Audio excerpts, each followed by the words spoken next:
نحمدہ و نصلی علی رسولہ الکریم۔ کونین کی تخلیق کا آقا تو سبب ہے، اسلام کا مفہوم تیرے در کا ادب ہے، طٰہٰ سے عیاں ہے تیری سیرت کا قصیدہ، واللیل تو آقا تیری زلفوں کا لقب ہے۔ آج ہمارا جو موضوع ہے رسول اللہ صلی اللہ علیہ وسلم کے معجزات۔ ایک ہوتا ہے عادت کے مطابق کام اور باتوں کا ہونا، ایک ہے کہ عادت سے ہٹ کے کچھ کام اور باتوں کا ہونا۔ مثلا ہم زندہ انسان بولے نا، یہ عادت ہے، لیکن اگر یہ ہماری سامنے جو کھڑی ہوئی دیوار ہے یہ بولے تو یہ عادت کے خلاف ہے، اسے کہتے ہیں خرق عادت۔ چند ایک عجیب کام ایسے ہوتے ہیں جو عقلوں کو حیران کر کے رکھ دینے والے ہیں۔ اگر یہ عجیب کام اللہ رب العزت کی طرف سے ہوں، اسے ہم کہتے ہیں قدرت۔ یعنی ہم دیکھتے ہیں کہ انسان کا خود پیدا ہونا ایک بڑی عجیب ترتیب ہے۔ اللہ رب العزت نے انسان کو پیدا کیا، تو اگر اللہ کی طرف سے عجیب کام مثبت ہونا، اسے کہتے ہیں قدرت۔ اور انبیاء علیہ السلام کے ذریعے سے اگر کوئی عجیب کام ہو تو اسی عجیب مثبت کام کو ہم کہتے ہیں معجزہ۔ اور یہی کوئی اللہ کے ولی کے ہاتھ پہ ظاہر ہو جائے تو ہم اسے کہتے ہیں کرامت۔ اور یہی عجیب کام اگر کافر کے ہاتھ پہ ظاہر ہو، اس کے ذریعے سے ہمیں دکھے تو اسے کہتے ہیں استدراج، مطلب ڈھیل۔ اللہ تعالیٰ نے اسے تھوڑا سا موقع دے رکھا ہے، ڈھیل دے رکھی ہے۔ جو آج میں آپ کے سامنے بات رکھوں گا، مستند معتبر کتب سے آپ صلی اللہ علیہ وسلم کے جو معجزات ہیں، ان کو آپ صلی اللہ علیہ وسلم کے کیا معجزات ہیں، کیا نظام، کیا ترتیب۔ کبھی آپ صلی اللہ علیہ وسلم کا معجزہ مبارک ہو رہا ہے عمل کے حساب سے، اور کبھی آپ صلی اللہ علیہ وسلم کا معجزہ ہو رہا ہے بات مبارک کرنے کے حساب سے، عجیب طریقے سے۔ اور معجزہ کا مطلب ہے اگلے کو اس کام سے عاجز کر دینا کہ اگلا وہ کام نہیں کر سکتا۔ اب مثلا سب سے پہلا میں نے آپ کے سامنے انشاءاللہ اگر آپ متوجہ ہیں تو کعبے کے طواف کے چکروں کی نسبت سے وہ 7 ہوتے ہیں، معجزات بھی تعداد میں 7 انشاءاللہ رکھنے ہیں۔ مختصر طریقے سے انشاءاللہ رکھوں گا اگر آپ کی توجہ ہے تو۔ جزاکم اللہ خیرا۔ حضرت انس بن مالک رضی اللہ عنہ ارشاد فرماتے ہیں، یہ عالم بننے کے 8ویں سال میں بخاری و مسلم حدیث پاک کی معتبر ترین کتاب ہے۔ اس وقت تک مولانا صاحب کے سر پہ پگڑی بھی نہیں سجائی جاتی جب تک کہ ان 2 کتابوں کو وہ پاس نہ کر لیں۔ تو ان 2 معتبر کتب میں اہل سنت والجماعت کے 6 معتبر ریڑھ کی ہڈی سمجھے جانے والی کتب کے اندر یہ موجود ہے، جس میں ایک بخاری شریف ہے۔ بخاری شریف کا درجہ علماء محدثین لکھتے ہیں کہ اصح الکتب بعد کتاب اللہ تعالی تحت عدیم السماء، اللہ کے قرآن کے بعد حدیث پاک کے موضوع پر لکھے جانے والی بخاری شریف کتاب صحیح ترین کتاب ہے اللہ رب العزت کی قرآن کی کتاب کے بعد۔ تو یہ وہ کتاب ہے جس کے اندر یہ معجزہ جو میں آپ کے سامنے رکھنے لگا ہوں۔ آپ صلی اللہ علیہ وسلم نے 63 سال کے اندر صرف 53 سال مکہ کے اندر گزارے ہیں۔ پھر آپ صلی اللہ علیہ وسلم نے چاہا کہ میں ہجرت کروں اور مدینہ کی طرف، مکہ سے چھوڑ کے مدینہ کی طرف تشریف فرما ہوئے۔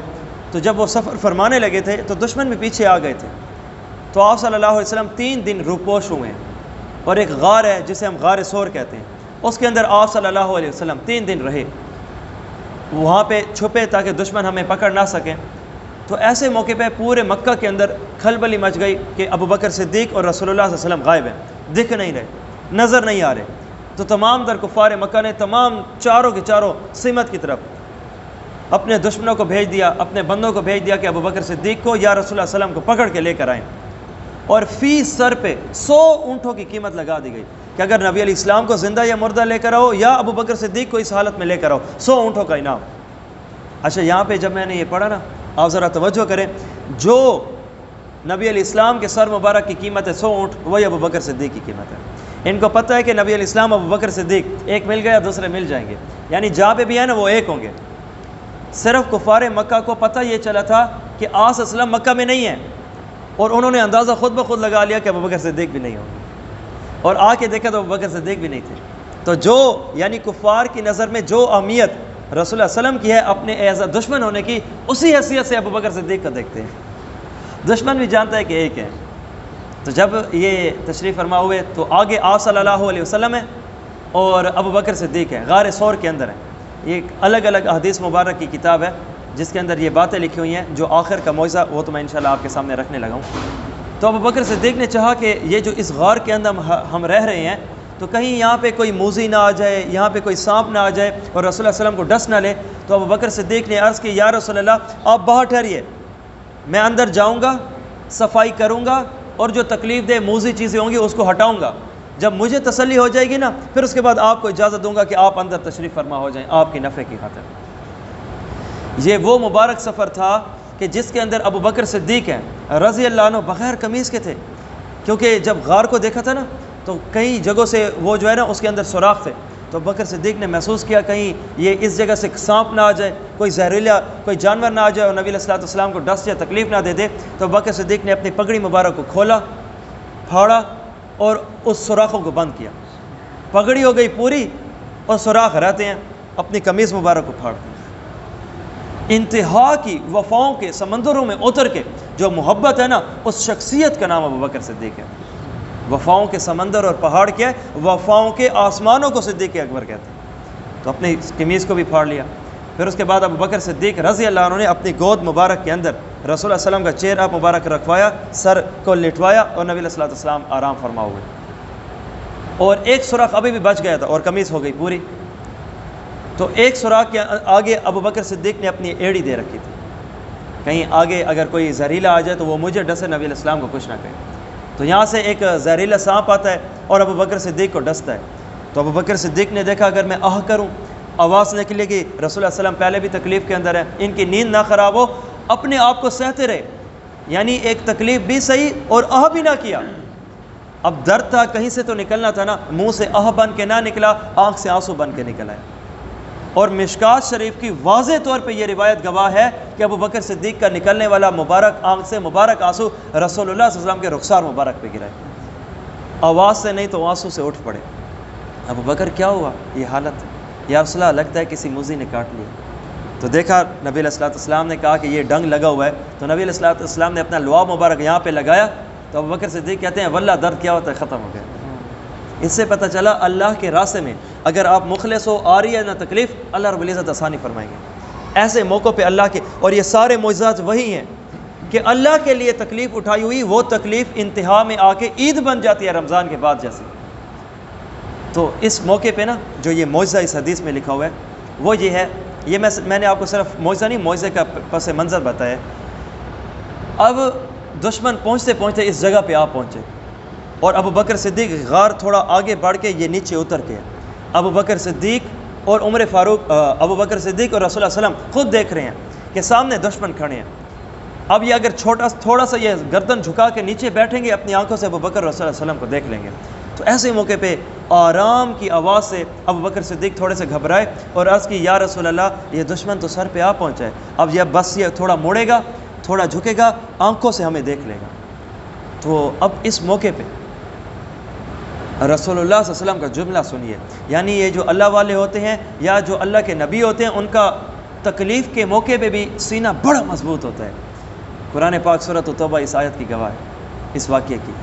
تو ابو بکر صدیق کو اس موقع پہ رسول اللہ صلی اللہ علیہ وسلم نے ارشاد فرمایا ما ظنک باثنین اللہ ثالثہما, اے ابو بکر تیرا ان دو, اپنی طرف اشارہ کر کے فرمایا کہ تیرا ان دو بندوں یعنی رسول اللہ اور ابو بکر, تیرا ان دو بندوں کے بارے میں کیا خیال ہے کہ جن کا تیسرا اللہ ہے. عین تکلیف کے موقع پہ اللہ کو یاد کرنا انبیاء کی سنت ہے, ہم چھوڑ بیٹھتے ہیں. شکر کے موقعوں پہ صبر کی بات کرنا کر لیتے ہیں, اور جب آتا ہے موقع صبر کا توڑ بیٹھتے ہیں. جو سنا سبق تھا نا, اب اس کو پڑھو بھی صحیح, اب اس کو کرو بھی صحیح. پڑھنے کا ٹائم ہو رہا ہے, کرنے کا ٹائم ہو رہا ہے. تو ایسے موقع پہ ابو بکر صدیق رضی اللہ عنہ کا سینہ بھی مضبوط ہو گیا. اور دوسری بات, قرآن پاک نے اس بات کو نقل کیا ہے سورۃ توبہ, اذ یقول لصاحبہ لا تحزن ان اللہ معنا, کہ جب اس کا ساتھی اس کو کہہ رہا تھا کہ تو گھبرا نہیں, اللہ تعالیٰ ہمارے ساتھ ہے. ان اللہ معنا, اللہ ہمارے ساتھ ہے. یعنی یہ نہیں کہ اللہ صرف تمہارے ساتھ ہے, ہمارے ساتھ ہے, ہم دونوں کے ساتھ ہے. مشن جو مقدس ہے. تو اس جگہ پہ یہ جو معجزہ ہے, معجزہ کیا کہ ابو بکر صدیق اور نبی علیہ السلام کا دشمن سامنے آ کر بھی اللہ نے ان کو اندھا کر دیا ہے, دیکھ نہیں سکے. ارے جب یہ بندے سامنے ہیں تو بندے تو سامنے نظر آ رہے ہیں لیکن وہ نہ دیکھ پائے, اللہ نے ان کو اندھا کر دیا. تو یہ معجزات میں سے ایک معجزہ ہے. اسی سفر کا ایک دوسرا معجزہ بھی ہے. اور جب یہ دیکھ لیا کہ دشمن دوبارہ چلے گئے ہیں, واپس ہو گئے, یہ وہ سب کچھ تھک گئے ہیں, تو ان کو نہ ملے ابو بکر اور رسول اللہ صلی اللہ علیہ وسلم, تو ابو بکر صدیق رضی اللہ عنہ نے اپنا مبارک سفر آگے چلایا۔ اب یہ چل رہے ہیں، علماء سیر نے اپنی کتب کے اندر لکھا ہے ابو بکر صدیق کبھی چل کے آگے آ جاتے ہیں، کبھی چل کے پیچھے آ جاتے ہیں نبی علیہ السلام، کبھی دائیں طرف اور کبھی بائیں طرف۔ نبی علیہ السلام نے یہ حالت دیکھی، او ابو بکر کیا کر رہے ہو، ایک طرف چلو نا۔ یا رسول اللہ نہیں، میرے سینے کی حالت تو میں آپ کو بتانے دوں نا۔ جی بتاؤ۔ مجھے اچانک محسوس ہوتا ہے کہیں آپ کے سامنے سے دشمن نہ آ جائے، تو یا رسول اللہ آپ کے سامنے آ جاتا ہوں، پہلا تیر صدیق کے سینے میں گزرے، آپ کو نہ لگے۔ اور کبھی یوں لگتا ہے اگر میں آگے ہوں تو پیچھے نبی علیہ السلام کا کیا ہوگا، اس لیے میں پیچھے ہو جاتا ہوں۔ اور پھر سوچتا ہوں کہ اگر پیچھے ہوں تو دائیں بائیں، تو یہی حالت دائیں بائیں کی بھی کر لیتا ہوں۔ تو یا رسول اللہ میں چاہتا ہوں میرا جسم تو ایک ہے، چاروں طرف سے آپ کو پروٹیکٹ کروں، دفاع کروں۔ ایسی شخصیت کا نام ابو بکر صدیق ہے۔ تو چونکہ ہر ایک بندہ لالچ میں آیا ہوا تھا کہ ابو بکر کو ڈھونڈو یا رسول اللہ کو ڈھونڈو، تو ہمیں تو ان سے کوئی مطلب نہیں ہے، ہمیں تو اپنے 100 اونٹوں سے مطلب ہے۔ تو سراقہ بن مالک مکہ کا رہنے والا یہ نکلا، اور یہ کھوجی قسم ٹائپ کا بندہ تھا، یعنی یہ ہے کہ یہ قدموں کے نشانوں سے یا دور کسی گمے ہوئے بندے کو بآسانی تلاش کر لیتا تھا۔ تو یہ آ کے ابو بکر صدیق اور رسول اللہ کو پا لیا۔ دور سے جب آ رہا تھا نا، ابو بکر نے عرض کیا یا رسول اللہ اب کیا ہوگا؟ جس طرح غار کے اندر دشمن آئے ابو بکر نے پوچھا، تو نبی علیہ السلام نے تسلی دی۔ اس موقع پہ بھی وہی بات، یا رسول اللہ اب کیا ہوگا؟ یہ تو آ رہا ہے۔ فرمایا آنے دو، اللہ خیر کرے گا۔ اور جیسے ہی اپنے اونٹ کو لے کر، گھوڑے کو لے کر آگے ہوا نا، تو پکڑنے لگا کہ اب میں نے تمہیں دیکھ لیا، میں دوڑ کے جاؤں گا اور کفار کو بتاؤں گا اور وہ تمہیں آ کے پکڑ لیں گے، اور میرے 200 اونٹ کھڑے۔ آخرت تباہ کر کے دنیا بنانے کی کوشش کر رہا تھا۔ تو نبی علیہ السلام نے ارشاد اللہ رب العزت سے دعا کیا، اللہ مدد تو ہی کرے گا۔ تو جو سبق پڑھاتے ہیں نا انبیاء، وہ موقع پہ کراتے بھی ہیں، تھیوری اور پریکٹیکل۔ تو اس موقع پہ آ کر اللہ رب العزت نے مدد فرمائی۔ حدیث بخاری، حدیث مسلم اس بات کی گواہ ہے کہ ایسے موقع پر اس کا جو گھوڑا تھا پیٹ تک زمین کے اندر دھس گیا، نہ آگے ہو سکتا تھا نہ پیچھے۔ اب تم کیسے جاؤ گے پیچھے اور جا کے کفار کو خبر دو گے؟ تو یہ چیخنے لگا، چلانے لگا کہ یا رسول اللہ ابھی میں نے آپ کو دیکھا ہے، آپ نے ہی میرے خلاف بد دعا کیا ہے، تو آپ اللہ کے لیے مجھ سے معاف کر دیں، اور اگر آپ مجھے چھوڑ دیں میں آپ کو چھوڑ دوں گا، میں دوبارہ پیچھے ہو جاؤں گا، میں آپ کی خبر نہیں دوں گا، تو اللہ کے لیے آپ مجھے چھوڑ دیں۔ تو نبی علیہ السلام اپنے دشمنوں کو معاف کرنے والی شخصیت، بخاری مسلم کی حدیث پاک مبارک، برا بن عازب اس حدیث پاک کے راوی ہیں، ارشاد فرماتے ہیں کہ آپ صلی اللہ علیہ وسلم نے دوبارہ اسی موقع پہ اللہ رب العزت سے دعا کی، اے اللہ اس کا مسئلہ حل کر دے۔ تو دوبارہ وہ زمین جو پکڑا ہوا تھا اس کو چھوڑ دیا، اب یہ دوبارہ واپس جانے لگا۔ اب یہی جو دشمن بن کے آیا تھا نا، اب یہی دوست بن گیا تھا۔ اب جب یہ جانے لگا نا، تو اس نے چونکہ وعدہ کیا تھا کہ یا رسول اللہ اگر آپ مجھے چھوڑ دیتے ہیں تو میں آپ کی جان بھی بچواؤں گا، تو جب میں پیچھے جاؤں گا تو اس طرف سے جو بھی آپ کو دیکھنے کے لیے مکہ والا آئے گا نا، تو میں کہوں گا میں نے دیکھ لیا، ادھر کوئی بھی نہیں۔ تو آگے جب یہ جانے لگا واپس، اور کچھ مکہ والے مزید اور بھی بندے چونکہ چاروں طرف سے دیکھنے والے تھے، تو آنے لگا نا، تو لوگوں کہنے لگا نہیں نہیں اس طرف نہ جاؤ، اس طرف میں نے خود پورا کا پورا تلاش کر لیا، میرا تلاش کرنا تمہارے لیے کافی ہے، تمہیں یہاں پہ تلاش کرنے کی ضرورت نہیں ہے۔ اسے اپنی جان کے لالے پڑے ہوئے تھے کہ اب اگر مزید میں نے نبی علیہ السلام کا پتہ دیا، اب کہیں سر تک نہ دھسا دیا جاؤں، لوگ مردے ہو کر دفنائے جاتے ہیں، کہیں میرا زندہ والا ہی کھاتا نہ ہو جائے۔ تو اس وجہ سے اللہ رب العزت نے نبی علیہ السلام کی یہ 2 موقعوں پر بہترین قسم کی بطور معجزہ مدد فرمائی۔ تیسرا معجزہ یہ غزوہ بدر کا موقع ہے۔ حضرت انس رضی اللہ عنہ ارشاد فرماتے ہیں، مسلم شریف کی روایت ہے کہ ایک رات پہلے غزوہ بدر سے نبی علیہ السلام نے صحابہ کرام کو ساتھ لیا، اور ارشاد صبح کو پتہ نہیں کیا ہونا ہے، 313 ہیں، ہم سمجھتے ہیں افراد میں کم ہے، نہیں، افراد میں بھی کم ہے، آلات میں بھی کم ہے، اور کفار ہم سمجھتے ہیں تعداد میں زیادہ ہیں، نہیں، تعداد میں بھی زیادہ ہیں اور آلات میں بھی زیادہ ہیں۔ ارے 313 کے پاس 313 گھوڑے نہیں تھے، 313 کے پاس 313 اونٹ نہیں تھے، 6-7 گھوڑے، 3-4 اونٹ، 2-3 تلواریں، اور لوگ جنگ کرنے کے بعد اتراتے ہیں، پارٹی کرتے ہیں، خوشی کا اظہار کرتے ہیں، عورتیں نچواتے ہیں، شراب پیتے ہیں۔ مجھے قرآن پاک سورۃ الانفال بتاتا ہے یہ جنگ سے پہلے اترا رہے تھے، باترن ورئاء الناس، کہ یہ جنگ کے لیے آنے پر پہلے سے ہی اترا رہے تھے، عورتوں کو نچوا رہے تھے، شراب پی رہے تھے، اور لذت میں تھے، مزے میں تھے، جنگ سے پہلے۔ ان کو اپنی طاقت پہ اتنا غرور تھا، اور عقل بتا ہی یہی رہی تھی، افراد میں بھی کم ہے، آلات میں بھی کم ہے، ہم افراد میں بھی زیادہ ہیں، آلات میں بھی زیادہ ہیں، 2 ٹائم پلس۔ یہ 313 ہے، وہ 1000 ہے، 313 جمع 313 جمع 313 پھر جا کے 1000 بنتا ہے۔ ایسے موقع پر رات کا وقت ہے، اور ساری دنیا جو عرب کی ہے، جن کو پتہ ہے کہ بدر ہونے لگا ہے صبح، وہ کہہ رہے تھے کہ یہ لڑائی نہیں ہے، یہ تو خودکشی ہے، ایک طبقہ اپنے آپ کو مروانے کے لیے اور دوسرا طبقہ مارنے کے لیے آ رہا ہے۔ لیکن اسلام کی عظیم الشان پہلی غزوہ بدر نے موقع دے کر ہمیں یہ سمجھایا ہے، کبھی افراد پہ نہ بھولنا، کبھی تعداد پہ نہ بھولنا، کبھی آلات پہ نہ بھولنا۔ اے مومن، تو نے اپنے دل کو مضبوط کرنا ہے، باقی کام ہمارا ہے۔ اور ہم یہاں پہ آ کر چائے پلا کے واپس بھیج دیتے ہیں، ہمارا حال یہ ہے حضرت۔ تو پھر نبی علیہ السلام ہے، رات کا موقع ہے، یہ حدیث پاک بطور معجزہ آقا علیہ السلام نے ارشاد فرمایا، یہ ابو جہل کے مرنے کی جگہ ہوگی، یہ امیہ بن خلف کے مرنے کی جگہ ہوگی، یہ فلاں کافر کے مرنے کی جگہ ہوگی، اس جگہ گرے گا وہ، اس جگہ گرے گی اس کی گردن۔ اور صحابہ کرام ایک عجیب قسم کی عالم تھا، پوری رات آپ صلی اللہ علیہ وسلم نے اللہ سے رو رو کے مانگی ہے کہ یا اللہ پتہ نہیں کیا بنے گا، اور اے اللہ آج افراد نہیں مریں گے، اگر آج 313 مر گئے نظریہ مر جائے گا، اس روئے زمین پہ کوئی تجھے پہچاننے والا نہیں ہوگا، اور آپ خود بتاتے ہیں میں نے بنائی زمین اس لیے تاکہ مجھے پہچانا جائے۔ اے اللہ آج افراد نہیں مریں گے، آج لا الہ الا اللہ کی اللہ نہ کرے موت ہو جائے گی، اگر یہ چلتے پھرتے لا الہ الا اللہ کے مصداق ہیں۔ تو صحابہ کرام فرماتے ہیں صبح غزوہ بدر ہوا، اللہ کی قسم آقا اسلام نے رات جو پیشن گوئی فرمائی تھی اس جگہ کافر مرے گا، صبح اسی جگہ کافر مرا ہوا تھا، نہ ایک انچ ادھر نہ ایک انچ ادھر۔ یہ ہے انبیاء علیہ الصلوۃ والسلام کے پیشن گوئیاں، اور ایک مرزے کے بھی تھے، کہتا کچھ تھا ہوتا کچھ تھا۔ تو یہ آپ صلی اللہ علیہ وسلم کا مبارک تیسرا معجزہ۔ آگے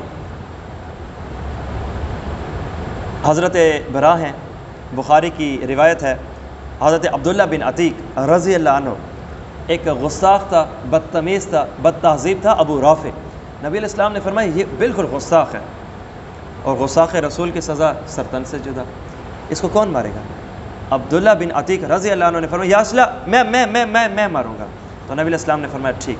قلعے کے اندر بند تھا، تو حضرت عبداللہ بن عتیق رضی اللہ عنہ طریقے سے اندر گئے، اور یہ اس وقت سویا ہوا تھا، انہوں نے تلوار نکالی اور انہوں نے اس کی پیٹ کے اندر گھسا دی، اور حضرت عبداللہ بن عتیق رضی اللہ عنہ ارشاد فرماتے ہیں مکمل میں نے تسلی کر لی کہ آر پار ہو گئی تھی تلوار، جسم روح سے جدا ہو چکا تھا، جو زندہ تھا اب یہ مر چکا ہے، اور میں اتنی خوشی میں آیا کہ دیکھو میں نے اس کو مار دیا ہے۔ دوبارہ اب میں نیچے اترا قلعے، کیونکہ قلعہ 4 دیواری کی مضبوط ایک جگہ کو کہتے ہیں، تو اب یہ نیچے آیا، اس کا پورا لشکر باہر تھا، یہ بمشکل قلعے کے اندر آئے تھے عبداللہ، اور مکمل جو اندر سے قلعہ بند تھا اس کو کھولا، اور کھول کر باہر والے ساتھیوں کو بھی اندر آنے دیا۔ اس سے پہلے جب یہ نیچے اتر رہے تھے قلعے سے، اس کی یہ گرے اور ان کی ٹانگ ٹوٹ گئی، پنڈلی ان کی مکمل اس طرح ہو چکی تھی، جو مضبوط تھی، مکمل تھی، پوری اور صحیح تھی، وہ ایسے ٹوٹ گئی۔ یہ گھسٹ کے دروازوں کو کھولا اور دوستوں کو اندر آنے دیا، اور جب دوبارہ مدینے میں گئے نبی علیہ السلام کو عرض کی یا رسول اللہ آپ کا حکم تو ہو گیا تھا پورا، اور اس خوشی میں نا دوبارہ جلدی کی واپس آپ آنے پر کہ میں آپ کو خوشخبری سناؤں اور آپ کا سینہ ٹھنڈا ہو، تو یا رسول اللہ مجھے تکلیف ہو گئی، ہڈی ہے کہ بالکل ٹوٹ چکی۔ ہمارے یہاں ایکس رے ہوتے ہیں، ہمارے یہاں بیڈ ریسٹ ہوتے ہیں، اور ڈاکٹروں کی گھر کے بیچنے تک کی فیس علیحدہ، لیکن آئیے سنیے، اللہ کے راستے کی تکلیف تھی نا، اللہ کے راستے کی ہے تو اللہ کی محبت غیرت مند ہے۔ نبی علیہ السلام نے فرمایا اپنی ٹانگ سیدھی کرو، انہوں نے یوں اپنی ٹانگ سیدھی کی، نبی علیہ السلام نے یوں ہاتھ پھیرا، وہ کہتے ہیں اللہ کی قسم مجھے نہیں لگ رہا تھا کہ کہیں سے ٹوٹی ہو، زد بھی ختم ہو گیا، نظام بھی پورا ہو گیا، اور میری ٹانگ پہلے اتنی مضبوط نہیں تھی کہ اب ٹوٹنے کے بعد جو مضبوط ہو چکی ہے۔ یہ ہے نبی علیہ السلام کا معجزہ، ایک بیمار کو توانا دوبارہ مضبوط کر کے۔ ہمارے ہاں جوان کی ہڈی ٹوٹ جائے نا تو زندگی بھر کا عیب لگ جاتا ہے، اور وہ کہتے ہیں کہ اتنی پہلے صحت مند ہونے کی حالت میں مضبوط نہیں تھی جتنی اب ہے۔ یہ ہے نبی علیہ السلام کا معجزہ۔ اور آگے آئیے، حضرت جابر رضی اللہ عنہ ارشاد فرماتے ہیں غزوہ خندق کا موقع ہے۔ غزوہ خندق کس لڑائی کا نام ہے؟ مشرکین کی عیسائیوں سے نہیں لگتی، عیسائیوں کی یہودیوں سے نہیں لگتی، اور یہودیوں کی ستارہ پرست سے نہیں لگتی، پر یہ تمام تر عالم کفر یونائٹڈ نیشن ایک ہو چکا ہے مسلمانوں کو مارنے کے لیے۔ گو کہ ہماری آپس میں نہیں لگتی، لیکن مسلمانوں کو نہیں چھوڑیں گے۔ یہ اکٹھے ہو گئے، بت پرست اہل کتاب اکٹھے ہو گئے، ایک طرف توحید ہے، ایک طرف شرک ہے، ایک طرف بت خدا بنے ہوئے اور ایک طرف آسمان والا خدا، یہودی، مشرک، عیسائی، یہ سارے اکٹھے ہو گئے، مسلمانوں کو نہیں چھوڑیں گے۔ پھر آپس میں دیکھ لی جائے گی، پہلے ان کو ختم کرو۔ اس جنگ کا نام ہے غزوہ خندق، اور بخاری کی روایت آج بھی ہے منہ کی کھائی تھی، جنگ تک بھی نہیں ہوئی تھی، نبی علیہ السلام نے ایسی سمجھ سے نظام کو اختیار فرمایا۔ اور اس موقع پہ آقا علیہ السلام نے پیشن گوئی فرمائی تھی الآن نغزوہم ولا یغزوننا، آئندہ کے بعد جنگ جب بھی کریں گے نا ہم کر سکتے ہیں، ان کی جرأت ٹوٹ چکی ہے۔ غزوہ بدر میں 1000، پھر دوسرے نمبر پہ جنگ ہونے والی غزوہ احد، اس میں 3000، اور اس میں 10,000 کا لشکر تھا غزوہ خندق میں، اور یہ تیسری عظیم الشان کفار کی طرف سے اس انداز سے لڑائی تھی۔ تو تینوں جنگوں میں جب مار کھائی نا، نبی علیہ السلام نے فرمایا تھا بس یہ ایک عروج ہوتا ہے، اب زوال کا موقع ہے۔ 1000 آئے مار کھائی، 3000 آئے احد مار کھائی، اب 10,000 اور اکٹھے تمام تر، لیکن مار کھائی، بس اتنا ہوتا ہے، اب اس کے علاوہ نہیں، اس کے علاوہ نہیں۔ تو یہ جو ہے یہ قریب مسلمانوں کا 10,000 کا لشکر، اور اس طرف سے جو تھا وہ ایک 30,000 کا لشکر، عجیب ترتیب تھی۔ تو ارشاد فرمایا آئندہ کے بعد نہیں۔ اور ایسی موقع پر نبی علیہ الصلوۃ والسلام نے ارشاد فرمایا کہ یہ جو جنگ ہے ہم نے پہلی بار دیکھی ہے کہ تمام تر نہ آپس میں دو گروہ کی لگنے والے یہ اکٹھے ہو چکے ہیں، اب کیا بنے گا؟ تمام ایک صحابی نے مشورہ دیا، یا رسول اللہ ایسے کر لیا جائے، یا رسول اللہ ایسے کر لیا جائے۔ ایک سلمان فارسی، یہ عربی نہیں تھے، اجمی تھے، انہوں نے عرض کیا یا رسول اللہ یہ ہمارے لیے عام بات ہے، دو نہ لگنے والوں کے آپس میں یہ ایک ہو جاتے ہیں اور ایک کمزور کے اوپر آ کر ٹوٹ پڑتے ہیں کہ ان کو تو ختم کرو، ہم دونوں کے ہی دشمن ہیں، ہم دونوں کا ہی نفع ہوگا، تو پھر آپس میں دیکھ لی جائے گی۔ تو نبی علیہ السلام نے ارشاد فرمایا اگر یہ تمہارے لیے مسئلہ نیا نہیں ہے تو اس کا مطلب یہ ہے کہ یہ تمہارے لیے حل بھی نیا نہیں ہوگا۔ یا رسول اللہ جی میں عرض کرنا چاہتا ہوں ایک حل۔ یا رسول اللہ جب ہمارے ہاں یہ مسئلہ ہوتا ہے نا تو ہم جن قوموں نے اکٹھا ہو کر جس قوم کے اوپر آ کے حملہ کرنا ہوتا ہے نا، ہم اپنا شہر کے اندر رہ کے ایک چاروں طرف سے خندق کھود لیتے ہیں۔ خندق کھودنے کا فائدہ یہ ہوتا ہے کہ کھدائی کر لیتے ہیں خندق، تو یہ ہوتا ہے کہ دشمن اس طرف ہو جاتا ہے اور جن کو مارنا ہوتا ہے یہ اس طرف۔ اب اگر وہ کیونکہ کافی گہری ہوتی ہے، جتنا بھی دشمن ہوتے ہیں، اب اگر وہ نیچے اترے گا تو ہم اس کے اوپر تیروں سے بارش کر لیتے ہیں اور اس کو ادھر ہی مار لیتے ہیں۔ اکٹھے اتر نہیں سکتے اور چند ایک اتریں گے، اور جب چند ایک اتریں گے تو چند ایک کا مارنا آسان ہوتا ہے کیونکہ وہ تعداد میں زیادہ ہے۔ اب اگر ہم بھی درمیان میں افراد آ جائیں گے نا تو ہم کم ہیں، وہ زیادہ تو مار کھائیں گے۔ تو نبی علیہ الصلوۃ والسلام نے یہ مشورہ بڑا پسند فرمایا، تو نبی علیہ السلام نے فرمایا خندق کھودی جائے۔ ایک طرف سے خندق کھودی گئی تھی۔ میں نے یوٹیوب پہ ایک مشہور عالم دین پاکستان میں ماشاءاللہ مشہور، نام لینا مناسب نہیں ہے، تو میں نے 6-7 کتابوں کا عربی کتب سے لے کر اردو کتب تک کا مطالعہ کیا۔ اس کے بعد جو میں نے نتیجہ نکالا تو چاروں طرف سے خندق نہیں کھودی گئی تھی۔ اور مولانا صاحب بڑے جوش میں آ کے کہنے لگے مسلمانوں تمہیں خبر کیا ہے غزوہ خندق نام کس لڑائی کا ہے، تمہیں پتہ ہے مسلمان کتنی تکلیف میں تھے؟ اور جوش میں آ کے کہنے لگے چاروں طرف سے خندق کھود لی گئی تھی۔ میں نے کہا نہیں یار، میرا علم کہتا ہے چاروں طرف سے نہیں تھی، ایک طرف سے تھی۔ ایک طرف سے پہاڑی تھی، ایک طرف سے مدینے کی آبادی تھی، ایک طرف سے جھاڑیاں تھی، ایک ہی طرف سے آنے جانے کا راستہ تھا اور اسی کو کرنا تھا بند۔ تو نبی علیہ الصلوۃ والسلام نے صرف ایک طرف کی تھی بند، اور میں اپنی آنکھوں سے دیکھ کر آیا ہوں۔ اور وہاں پہ جو مجھے گھمانے پھرانے والے میزبان تھے وہ بتا رہے تھے کہ مولانا صاحب آپ اس جگہ کو دیکھو، جب بھی بارش ہوتی ہے نا یہ آج بھی جگہ نیچے ہے، اس روڈ کو جتنا بھی اوپر کرو نا دوبارہ یہ جگہ نیچے ہو جاتی ہے خندق کے اثر کی وجہ سے۔ وہ کتنے سو سال پہلے جو کھودا گیا تھا آج بھی وہی ہے۔ غزوہ خندق ایک طرف سے تھی، میں اپنی آنکھوں سے دیکھ کر آ رہا ہوں۔ تو مدینے کے شہر سے باہر کھودی گئی تھی۔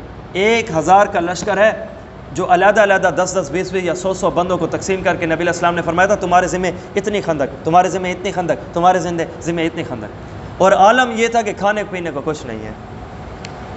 1000 کا لشکر اور خندق کھود رہے ہیں، اور حدیث بتا رہی ہے نبی علیہ الصلوۃ والسلام نے اپنے پیٹ مبارک تک پہ بھوک کی وجہ سے پتھر باندھے ہوئے ہیں۔ ایک صحابی یا رسول اللہ بھوک کی وجہ سے پیٹ پہ پتھر، کپڑا ہٹا کے دکھایا، کہا تمہاری جو حالت ہے تمہارے لیڈر کی وہی حالت ہے۔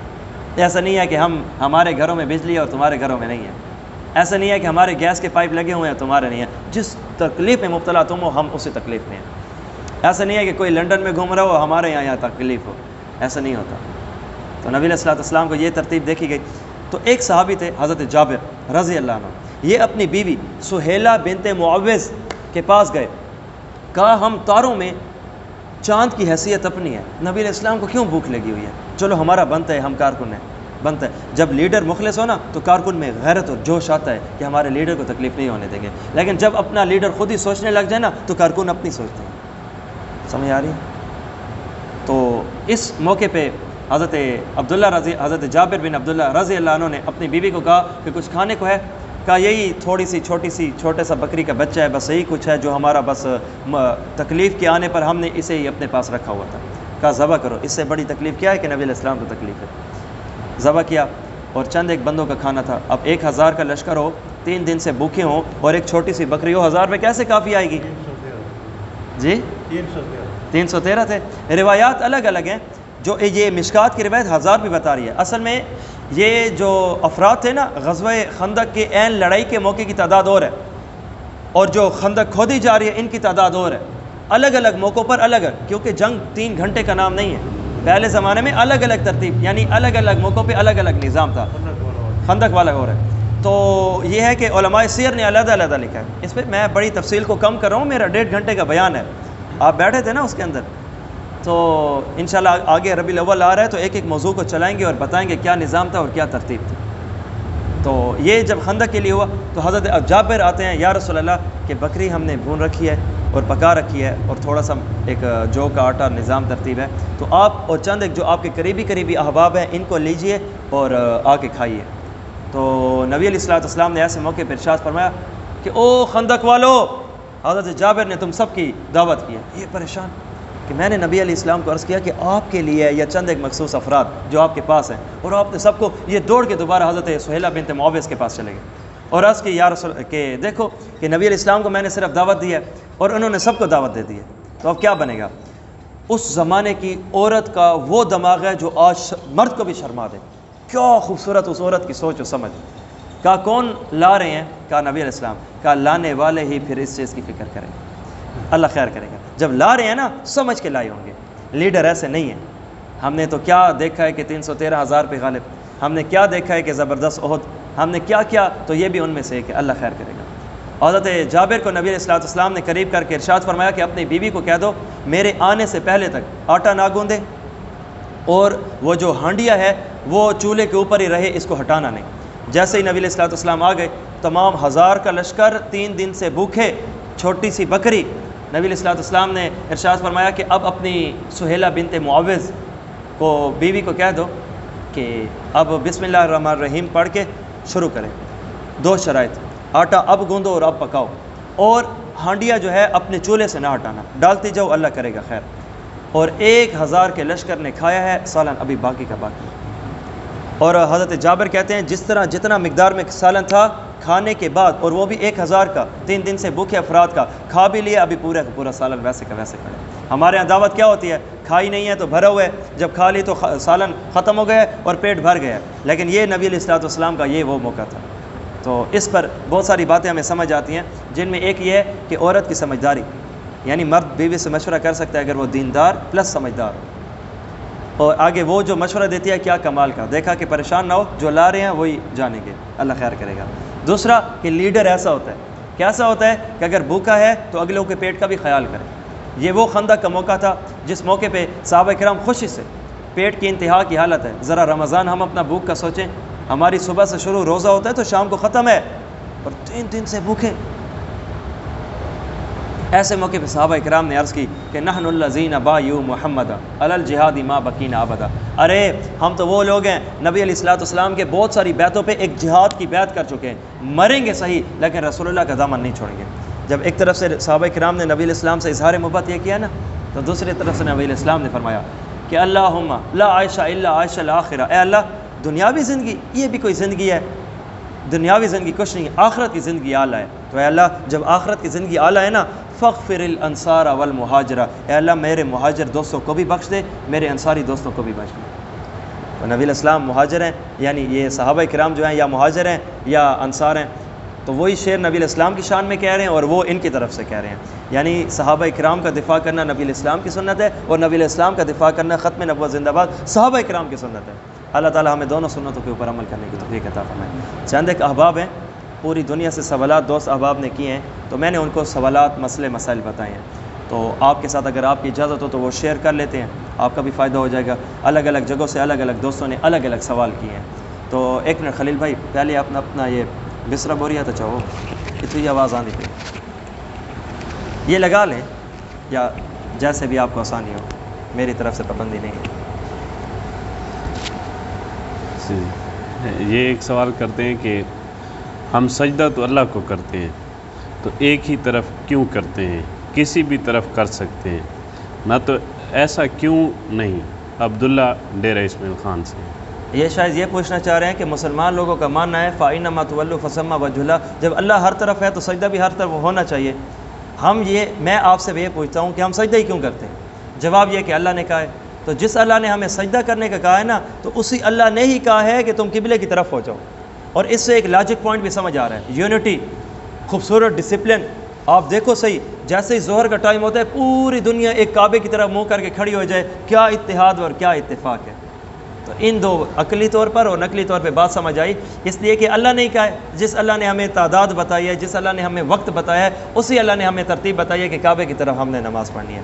اگر آپ سوچیں نا، ایک ہی مسجد کے اندر الگ الگ نمازی ہوں، کوئی اس طرف کوئی اس طرف اور کوئی اس طرف منہ کر لے، یہ اتحاد ہوگا، یہ اتفاق ہوگا؟ ممکن ہے نمازی آپس میں بھی ایک دوسرے کو تکلیف دینے لگ جائیں، ایک کا منہ ادھر ہو ایک کا منہ ادھر ہو، تو رکوع میں وہ بھی جھک رہا ہے ہم بھی جھک رہے ہیں، تو آپس میں ٹکر بھی سکتے ہیں وغیرہ وغیرہ، اتفاق ٹوٹ سکتا ہے۔ ملتان سے ایک بھائی سوال کرتے ہیں کہ فرض نماز کی آخری رکعت کے درود شریف کے بعد جو دعا ہم پڑھتے ہیں، اس سے پہلے کوئی اور دعائیں پڑھ سکتے ہیں؟ مثلاً قرض کی دعا پڑھتے ہیں۔ جی ہاں، آپ نماز میں جب عطیات پہ تشریف لاتے ہیں، درود کے بعد آپ دعا نہیں، دعائیں کر سکتے ہیں۔ بس یہ شرائط ہے قرآن حدیث کے مطابق دعا ہو، اپنی سرائکی، اردو، پنجابی، مہاجری، پشتو جیسے الفاظوں میں نہیں ہوگی، ہماری ہوگی دعا وہ عربی میں ہوگی، اور وہ ہوگی جو قرآن حدیث نے بتائی ہے، تو وہ بالکل کر سکتے ہیں۔ جیسے کہ ربنا آتنا فی الدنیا حسنہ وفی الآخرۃ حسنہ وقنا عذاب النار، ربنا لا تزغ قلوبنا بعد اذ ہدیتنا وہب لنا من لدنک رحمہ انک انت الوہاب وغیرہ جیسی دعائیں کی جا سکتی ہیں، کوئی مسئلہ نہیں۔ یہ عبداللہ ڈیرہ اسماعیل خان سے ہیں، رفع یدین کے بارے میں پوچھتے ہیں کہ حدیث سے تو ثابت ہے، ہم کیوں نہیں کرتے؟ حدیث پاک سے تو یہ بھی ثابت ہے کہ ہم بیت المقدس کی طرف نماز پڑھیں۔ حدیث پاک سے تو اور بھی چیزیں ثابت ہے کہ نبی علیہ الصلوۃ والسلام کی جو ترتیب ابتدائی نماز میں تھی وہ نماز میں بولنا بھی تھا۔ ایک صحابی آتے ہیں، نبی علیہ السلام کو دعا نماز کے اندر سلام کرتے ہیں اور وہ جواب دیتے ہیں وغیرہ جیسی باتیں۔ تو اب ایسا کیوں نہیں کرتے؟ بھائی جواب یہ ہوگا کہ یہ چیز ہو چکی ہے ختم، یہ چیز تو ہو چکی ہے منسوخ، یہ ابتدائی اسلام میں تھا، بعد میں ہو چکا مکمل۔ پھر اس کے بعد جو آخری ترتیب تھی وہ یہ تھی کہ نبی علیہ الصلوۃ والسلام اب نماز میں سلام کا جواب نہیں دیا کرتے تھے۔ اب آخری ترتیب یہ ہے کہ بیت المقدس کی طرف منہ کر کے نماز نہیں پڑھا کرتے تھے۔ اسی طرح ہماری نظر میں مسئلہ یہ ہے رفع یدین کے بارے میں کہ ابتدا میں ہوگا بعد میں نہیں۔ اور دوسری بات یہ کہ آپ نے کہا ہے کہ حدیث پاک میں آتا ہے کہ رفع یدین ہے، ہاں ہے۔ رفع یدین 3 قسم کے ہیں، ایک پہ اتفاق ہے کہ سارے کہتے ہیں کہ کریں گے، وہ ہے نماز کی ابتدا کا، وہ آپ بھی کرتے ہیں ہم بھی کرتے ہیں، آپ بھی ہاتھ ہم بھی ہاتھ اٹھاتے ہیں، اللہ اکبر۔ اور دوسرا رفع یدین ہے، وہ ہے سجدے کے اندر، سجدے سے جاتے ہوئے اور سجدے سے جانے سے پہلے اور بعد میں، یہ بھی تھا۔ جو رفع یدین کرتے ہیں نا وہ بھی اس موقع پہ رفع یدین نہیں کرتے۔ اب ہم ان سے سوال کرتے ہیں جب حدیث میں آتا ہے تو یہ کرو نا، جواب ہے بھئی یہ منسوخ ہو چکا ہے، تو ہمارا جواب یہ ہے کہ یہ بھی منسوخ ہو چکا ہے۔ اور تیسرے قسم کا رفع یدین یہ ہے کہ جو ہم رکوع میں جاتے ہوئے اور اٹھتے ہوئے اس وقت کرتے ہیں، اس میں پھڈا ہے۔ پہلا اور تیسرا اتفاق ہے، پہلے کے کرنے میں، تیسرے کے چھوڑنے میں۔ درمیان کا ہے کہ رکوع پہ جاتے ہوئے کریں گے یا نہیں کریں گے، جاتے اور آتے ہوئے۔ ہماری نظر یہ ہے کہ یہ منسوخ ہو چکا ہے۔ ہماری جو زیادہ ترتیب بہتر ہے، زیادہ نماز میں ثواب یہ ہے کہ رفع یدین چھوڑو، اور کچھ مخصوص طبقے کا نظام ہے یہ کہ کرو، تو وہ کرنے میں ثواب مانتے ہیں، ہم چھوڑنے میں ثواب مانتے ہیں۔ مسئلہ اس کے واجب فرض میں نہیں ہے کہ جو رفع یدین کرے گا تو نماز ہوگی یا نہیں کرے گا تو نماز ہوگی، نہیں، ہم سمجھتے ہیں نماز کے زیادہ ثواب کا طریقہ یہ ہے کہ رفع یدین چھوڑو، مخصوص طبقے کا طریقہ ہے کہ رفع یدین کرو، تو ان کو کرنا مبارک، ہمارا چھوڑنا مبارک، اس میں مسئلہ نہیں ہے۔ کراچی سے بنت ہوا اپنا نام لکھتی ہیں، ایک مرد نے بیوی کو بذریعہ خط طلاق دی ہے، بیوی کی عدت کے بعد شوہر منکر ہے کہ میں نے طلاق نہیں دی، اور دونوں گھرانے بھی عورت کو گھر دوبارہ بسانے پر مجبور کر رہے ہیں، تو اس صورت میں عورت کو کیا کرنا چاہیے؟ اگر مرد دعوے دار ہے کہ میں نے طلاق نہیں دی اور عورت دعوے دار ہے کہ میں نے طلاق میں نے تم سے طلاق وصول کی ہے، تو اگر عدالت میں مسئلہ چلا جاتا ہے تو اس میں صورتحال یہ ہے کہ عورت کو گواہ پیش کرنے ہوں گے، کیونکہ عورت دعوے دار ہے۔ اگر وہ سچی ہے، خط اس کے پاس ہے، اور ضروری بات ہے عورت ہو اور کسی کو بتائے نہیں، اور عام بات بتاتی ہے تو عام بات ہے، یہ تو ضرور بتائے گی، تو اس کے گواہ بھی ہوں گے۔ گواہ سمیت ثبوت لے کر جج کو دکھا دے، اگر گواہ اور ثبوت عورت کے حق میں ہے تو طلاق سمجھی جائے گی۔ اور بنت ہوا کا یہ جو گھر والے دونوں کہہ رہے ہیں کہ اب گھر بسا لو، گھر ایسے نہیں بسایا جائے گا، اور مرد طلاق دے چکا ہے اگر عورت کا جس طرح کے دعویٰ ہے، تو اگر وہ طلاق دے چکا ہے، وہ کہتا ہے کہ میں نے پہلے دیے طلاق، اب کہہ رہے ہیں طلاق نہیں دی، تو اس کا مطلب یہ ہے کہ وہ تو 2 نمبر ہے نا۔ تو ابتدا میں طریقہ کار یہ ہونا چاہیے کہ اگر وہ بسانا بھی اب چاہ رہا ہے تو پہلے مانے کہ میں نے طلاق دی ہے، وگرنہ طلاق دے چکا ہے اب تو یہ اس کے لیے ایک نامحرم ہے۔ اب اس کو اپنے پاس رکھنا نکاح بلکہ زنا کا ذریعہ ہوگا، یہ تو غلط ہے۔ تو پہلے عزت سے مان لے کہ جی میں نے طلاق دی ہے، اب دوبارہ اثر نو، اگر اس نے 3 طلاق مغلظہ نہیں دی، اس کے پاس طلاق کا حق ہے تو دوبارہ اسے رکھا جا سکتا ہے، آباد کیا جا سکتا ہے، تو اس میں مسئلہ نہیں ہے۔ متی اللہ ہیں چائنا سے، یہ کہتے ہیں کہ تہجد نماز کے لیے میں جب 12 بجے یا 2 بجے اٹھتا ہوں، نہیں بلکہ اٹھتا ہی نہیں ہوں، سوتا نہیں ہوں اس ٹائم تک، تو کیا اس کے لیے سونا ضروری ہے یا میں تہجد پڑھ سکتا ہوں؟ پہلی بات مسئلہ ہے، دوسری بات افضلیت، کام کیا کرنا ہے اور بہتر کیا ہے، دونوں سنیں۔ تہجد میں مسئلہ یہ ہے کہ تہجد میں سونا ضروری نہیں ہے۔ ایک دوست نے کہا نہیں سونا ضروری ہے، میں نے کہا موقع سونے کا ہوتا ہے، وقت سونے کا ہوتا ہے، اس لیے لوگوں میں مشہور ہو گئے کہ تہجد کے لیے سونا ضروری ہے، وگرنہ ضروری نہیں ہے۔ میں نے جس طرح اس کو مثال دی کہ جس طرح ظہر کے وقت میں انسان کاروبار کرتا ہے، لیکن ظہر کے نماز کے وقت کاروبار کرنا ضروری نہیں ہے، اگرچہ عام طور پہ موقع ہوتا ہے کاروبار کرنے کا۔ اب نوجوان عصر کے وقت کرکٹ کھیلتا ہے، عصر نماز کے لیے ضروری نہیں ہے کہ پہلے کرکٹ کھیلو گے تو نماز ہوگی، اگرچہ موقع کرکٹ کا ہے۔ اسی طرح موقع سونے کا ہے، لیکن تہجد کے لیے سونا ضروری نہیں ہے۔ مسئلہ افضلیت کیا ہے؟ ہاں افضلیت یہ ہے، افضل زیادہ بہتر کام یہ ہے کہ آپ ابتدائی رات میں سو جائیں، پھر اس کے بعد اٹھیں، پھر اس کے بعد جا کے تہجد پڑھیں۔ اب اس پر آپ کو 2 ثواب ملیں گے، نمبر 1 اپنی نیند کو اللہ کی خاطر چھوڑنے کا، نمبر 2 کہ آپ نے تہجد پڑھی۔ لیکن اگر آپ سوتے نہیں ہیں، جیسے کہ آپ نے مسئلہ میں لکھا ہے کہ آپ 12 بجے تک جاگتے رہتے ہیں، کام کرتے رہتے ہیں، پھر اس کے بعد آپ نے اپنا جو ہے تہجد بھی پڑھ لیا کام نمٹانے کے بعد، پھر اس کے بعد سو گئے، تہجد کا ثواب بہرحال آپ کو ملے گا، 100% ملے گا۔ آئیے اس پر ذرا حدیث ملاحظہ فرمائیے۔ امی عائشہ رضی اللہ عنہ، نبی علیہ الصلوۃ والسلام کا چونکہ بستر ایک ہے، جگہ وقت ایک ہے، تو نبی علیہ الصلوۃ والسلام کی رات کی زندگی صدیقہ بتاتی ہے، باہر کی زندگی صدیق بتاتا ہے۔ تو صدیقہ بنت صدیق حضرت عائشہ رضی اللہ عنہ ارشاد فرماتی ہیں نبی علیہ الصلوۃ والسلام پکی عبادت تہجد پڑھتے تھے۔ تہجد پڑھنے میں طریقہ کار وقت کے لحاظ سے 3 ہوتے تھے، کبھی ابتدائی رات عشاء کی نماز کے ساتھ ساتھ، کبھی درمیان آدھی رات، اور کبھی جو جس طرح ہم عام دنوں میں رمضان میں سحری کا وقت جسے کہتے ہیں اس وقت میں پڑھتے تھے۔ تو آقا علیہ الصلوۃ والسلام کی یہ 3 ترتیبیں ہیں۔ کبھی انسان تھکا ہوا ہو اور چاہت تہجد کیا ہے کہ اور آپ کو امید ہے کہ مجھے میرا جسم بتا رہا ہے زیادہ تھکنے کی وجہ سے اٹھ نہیں سکوں گا، ڈائریکٹ صبح کو اٹھوں گا، تو تہجد پڑھ کے سو جائے۔ میری الحمدللہ عادت ہے روزانہ عشاء کی نماز کے ساتھ 2 رکعت نماز نفل میں تہجد کی نیت سے پڑھتا ہوں۔ اب اگر وہ آنکھ کھولے تو ٹھیک ہے، نہ کھولے تو بھی ٹھیک۔ گویا دوسرے الفاظ میں روزانہ کل قیامت دن ہمارے سامنے جب نامہ مال آئے گا نا، تو 5 نمازیں جہاں پہ ہوں گی نا، تو ایک چھٹی نماز روزانہ تہجد بھی ہوگی۔ ایک ہے بہتر ہونا، ایک ہے کام کرنا، کام تو کر لو، اور جو اللہ ابتدائی رات میں آپ کو تہجد پہ اٹھا یعنی پڑھواتا ہے نا، اس سے روزانہ دعا کر لیں، اے اللہ اتنا زور میں تھا کر لیا ہے، اے اللہ افضل تہجد والی بھی تہجد عطا فرما۔ تعویذ کے بارے میں وزیرستان سے ایک بھائی پوچھتے ہیں کہ تعویذ پہنا جا سکتا ہے؟ تعویذ کے لیے 3 شرائط پہلے بھی آپ کو میں نے ایک مسئلہ میں عرض کی تھی اور آج دوبارہ کر رہا ہوں۔ دیکھو تعویذ کیسا ہے، تعویذ لینے والا کیوں لے رہا ہے، تعویذ دینے والا بندہ کیسا ہے، لینے والا بندہ، دینے والا بندہ اور خود تعویذ۔ لینے والا بندہ صاف اور صحیح اور اخلاص بھری نیت سے لے، ایسے نہ ہو کہ کسی کے اوپر جادو کر رہا ہے، ایسے نہ ہو کہ کسی کی ذہانت کو خراب کر رہا ہے، ایسے نہ ہو کہ کسی کی عزت کو، کسی کی خوشی کو، کسی کے مال اور رزق کے اوپر 2 نمبر جس طرح کے جادو ٹائپ ہوتا ہے وہ کھاتا نہ ہو، اس کی نیت صاف ہو، اور جو تعویذ ہے اس کے الفاظ قرآن حدیث کے مطابق ہو، دعائیں ہوں، اللہ سے مانگنا ہو، اپنی گنہگاری کا اظہار ہو، عاجزی ہو، وغیرہ وغیرہ۔ اور تیسرا جو تعویذ دینے والا ہے وہ بندہ متبع سنت ہو، سنت کے مطابق زندگی بسر کرنے والا ہو، اسے کوئی اللہ رسول کا پتہ ہو، قرآن کی آیات اور اس کا ترجمہ جانتا پرکھتا ہو، مسئلے مسائل سے واقف ہو۔ ایسے نہ ہو کہ کوئی بھی منہ اٹھا کے تعویذ لکھنے لگ جائے، کوئی پتہ نہیں ہے، کلمہ آتا نہ ہو، نماز کا ترجمہ پوچھو تو سیدھی نماز نہ آتی ہو، ایسے بندے سے تعویذ بندہ نہ لے۔ تو یہ 3 شرائط پائی جائیں، تعویذ لینے والا نیت صاف کرے کس وجہ سے لے رہا ہے، اور تعویذ قرآن حدیث کے اندر ہی ہو، باہر نہ ہو، اور تیسرا جو تعویذ دینے والا انسان کا بچہ ہو، مسلمان ہو، اہل علم میں سے ہو تو کیا جا سکتا ہے۔ یہ تو ہو گئی مسئلہ۔ اب ذرا دلیل سنیں، حدیث پاک میں آتا ہے آقا علیہ الصلوۃ والسلام نے تعویذ کی ترتیب چلائی تھی ایک حد کے اندر رہ کے۔ کیسے؟ ایک صحابی رسول ہیں جو کہہ رہے ہیں یا رسول اللہ میرا بھائی ہے، میرے بھائی کو جن تنگ کرتے ہیں۔ نبی علیہ الصلوۃ والسلام نے ایک خط لکھا، اور خط تعویذ ہے جنوں کے ہاں۔ نبی علیہ السلام نے فرمایا اسے اپنے تکیے کے پاس رکھ لینا، اور جس رات نبی علیہ الصلوۃ والسلام کے حکم کے مطابق صحابی رسول نے اسے تکیے کے نیچے رکھا، کمرے کے ایک کونے سے رونے کی آواز آئی، اور کہا کہ میں نے تجھے تکلیف دی، مجھے معاف کر دے، میں آئندہ سے جا رہا ہوں یہاں.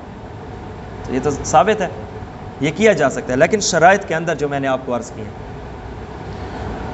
ایک بھائی پوچھتے ہیں کہ کیا اللہ وجود رکھتے ہیں؟ اگر ہاں تو پھر محدود ہیں، اور اگر نہیں تو موجود کیسے؟ یہ سوال میرے خیال میں پوچھنے والے بھائی یہ پوچھ رہے ہیں کہ جو موجود ہوتا ہے وہ محدود ہوتا ہے. اب موجود ہو کر محدود ہو جانا، اب آپ مولانا صاحب یعنی باندھ کے مارنا، پہلے پتہ کرواتے ہیں، پہلے اپنے طریقے کا سوال کرتے ہیں، پھر پابند کر لیا، پھر اس کے بعد اپنی. یعنی یہ مجھے کال آئی تھی، مجھے یاد ہے آج بھی، تو انہوں نے کہا تھا کہ مجھے آپ یہ بتائیں مولانا صاحب کیا اللہ موجود ہے؟ تو میں نے کہا ہاں موجود ہے. کہا جو موجود ہوتا ہے وہ محدود ہوتا ہے، اللہ محدود ہے، نماز میں اللہ اکبر کا کیا مطلب پھر؟ میں نے کہا یہ تمہیں کس نے کہا ہے کہ موجود ہو کے محدود ہونا یہ ضروری ہے؟ موجود ہونے کو محدود ہونا ضروری تو نہیں ہے. تو کہا کیسے؟ میں نے کہا آپ جنت جاؤ گے؟ کہا ہاں. میں نے کہا آپ کی زندگی ہوگی؟ کہا. میں نے کہا محدود ہوگی لا محدود ہوگی؟ کہا لا محدود. تو میں نے کہا پتہ چلا موجود ہو کے محدود ہونا ضروری نہیں ہے. جنت میں زندگی موجود ہوگی اور موجود ہو کر محدود نہیں لا محدود ہوگی. اسی طرح اللہ رب العزت بھی موجود ہے، موجود ہو کے لا محدود ہے. ایک جگہ سمت کے اندر موجود نہیں ہے بلکہ لا محدود ہے. اور رہ گئی بات موجود ہو کے محدود ہونا، یہ مخلوق کی صفت ہے. اس دنیا میں ہم موجود بھی ہیں محدود بھی ہیں. موجود ہیں کہ 70 سال تک 80 سال کی زندگی نہیں، 80 سال تک ہے تو 90 سال کی زندگی نہیں، 90 سال ہے تو 100 سالہ زندگی نہیں. تو اللہ رب العزت نے آج انسان کو موجود ہو کے محدود رکھا ہے، اور کل قیامت کے دن جنت کے اندر موجود ہو کے لا محدود رکھ دے گا. اور موجود ہو کے محدود ہونا مخلوق کی صفت ہے، خالق کی صفت نہیں ہے. تو مخلوق کی صفت خالق کے اوپر نہ لگاؤ. ہم تھکتے ہیں، اللہ تھکتا ہے؟ انسان جھوٹ بولتے ہیں، اللہ جھوٹ بولتے ہیں؟ نہیں. تو انسان کی جو صفت ہے، انسان میں زور ہونا اور ہے، بات ہونا اور ہے، اللہ کی بات ہونا اور ہے. مخلوق کی بات اٹھا کے خدا کے اوپر فٹ کرنا مناسب نہیں ہوتا. وزیرستان سے ایک بھائی پوچھتے ہیں کہ پارہ نمبر 6 میں پہلی آیت بتا رہی ہے کہ کسی کی برائی کسی کو مت بتاؤ، تو پھر مسئلے کس طرح حل ہوں گے؟ یہ آیت آپ نے صحیح طریقے سے نہیں پڑھی. قرآن پاک 6 پارہ پہلی اس کی آیت لا یحب اللہ الجہر بالسوء، اس آیت میں اللہ تعالیٰ نے یہ نہیں بتایا کہ تم برائی بتاؤ ہی نہیں. اس آیت میں اللہ رب العزت نے بتایا یہ ہے برائی کو برائی کے طریقے سے نہ بتاؤ. مثلا ایک محفل میں کسی نے کسی کو 10 گالیاں دی ہیں. اب آپ کو کسی نے گالی دی ہے تو اگر آپ کسی کو بتا رہے ہو تو وہ 10 کی 10 گالیاں نہ دوبارہ دو، وہ برائی ہے. برائی کو برائی کے طریقے سے نہ بتاؤ. حدیث پاک میں آتا ہے آقا علیہ الصلوۃ والسلام کی مبارک سنت تھی کہ اگر وہ کوئی عجیب بات ہوتی تو اس کو بڑے پردے اور حیا میں بیان کرتے، اگلے کے ذہن میں بات بھی آ جائے اور وہ برائی کو دوبارہ تکرار بھی نہ کیا جائے، دوبارہ بھی نہ کیا جائے. برائی بتانا اور ہے، برائی کو برائی کے طریقے سے بتانا اور ہے. تو یہ غلط ہے. برائی انسان بتا سکتا ہے. اب مثلا کسی کے ساتھ ظلم ہوا ہے، SHO کو بتا سکتا ہے. بیٹے کے ساتھ ظلم ہوا ہے، باپ کو بتا سکتا ہے. برائی بتانا برا نہیں ہے، برائی کو برائی کے طریقے سے بتانا برا ہے. اللہ سمجھنے کی توفیق. آخری سوال ہے جی، یہ ایک بھائی پوچھتے ہیں کہ تبلیغ والے کہتے ہیں کہ اللہ کے راستے میں 1 روپیہ خرچ کرنے سے اگر آپ اللہ کے راستے میں چل رہے ہیں تو 7 لاکھ روپے صدقے کرنے کا ثواب ہے، اور نماز پڑھی تو 49 کروڑ نمازوں کے برابر. اس کی کوئی حدیث یا آیت سے تشریح کریں. اللہ رب العزت کے ہاں جب انسان اس کی راہ میں چلتا ہے نا، عام ثواب بڑھ کے زیادہ ہو جاتا ہے. جیسے عام دنوں میں ہم کام کرتے ہیں الگ، رمضان میں کرتے ہیں تو ایک نفل کا بھی رمضان میں فرض کے برابر، فرض 70 کے برابر. اسی طرح جو بندہ اللہ کے راستے میں ہوتا ہے نا، چاہے تبلیغ ہے، چاہے جہاد ہے، چاہے حج عمرہ ہے، چاہے ایک طالب علم اپنے گھر سے نکل کے باہر علم حاصل کر رہا ہے صاف نیت سے، تو اس کو ثواب ملتا ہے. صرف تبلیغ کی بات نہیں ہے. اور وہ قرآن حدیث سے کیسے ثابت ہے؟ اللہ تعالیٰ نے قرآن پاک سورۃ البقرہ غالباً آیت نمبر 261 اس کے اندر ارشاد فرمایا مثل الذین ينفقون اموالهم کمثل حبۃ، کہ اللہ کے راستے میں ایک بندہ جب خرچ کرتا ہے نا، اس کی مثال اللہ تعالیٰ نے دی ہے کہ وہ لوگوں جس طرح تم اپنا ایک بیج زمین کے اندر بوتے ہو، وہ 7 بالیاں نکالتا ہے اور ہر بالی پہ 100 دانے، اور اسی طرح اللہ تعالیٰ اسے مزید بھی بڑھا سکتا ہے. تو اللہ تعالیٰ نے یہاں پہ یہی بات مثال سے ارشاد فرمائی، جس طرح ایک بیج آپ کو 7 بالیاں فی بالی پہ 100 دانے، اور اسی طرح اسے بھی بڑھ کے دے سکتا ہے. تو اللہ تعالیٰ نے مثال کے ساتھ یہاں پہ بھی ارشاد فرمایا کہ تم کرتے تھوڑا ہو ملتا زیادہ ہے، اور وہ 7 کروڑ کیا 49 کروڑ کیا، اس سے بھی زیادہ اللہ تعالیٰ دے سکتا ہے. اللہ تعالیٰ اپنی رحمت کے اوپر یقین رکھ کے زیادہ حاصل کرنے کی توفیق عطا فرمائے. ٹھیک ہے جی، مولانا صاحب دعا فرمائیں.